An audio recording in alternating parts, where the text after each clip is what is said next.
ഒന്നുകൊണ്ടും ഞാനടങ്ങിയിടുകയില്ല നൂനം. ചെന്നു മൈഥിലി തന്നെ കൊണ്ടുപോരിക വേണം. ഉത്തിഷ്ഠ മഹാഭാഗ, പൊന്മാനായി ചമഞ്ഞു ചെന്നെത്രയുമകറ്റുക രാമലക്ഷ്മണന്മാരെ. അന്നേരം തേരിലേറ്റിക്കൊണ്ടിങ്ങു പോന്നീടുവൻ. പിന്നെ നീ യഥാസുഖം വാഴുക മുന്നേ പോലെ.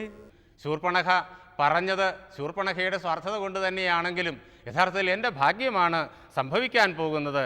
എന്തെന്നാൽ എന്നെ കൊല്ലുവാൻ ഒരുമ്പെട്ട് വന്നാനെങ്കിലോ ചെന്ന് വൈകുണ്ഠരാജ്യം പരിപാലിക്കാമല്ലോ.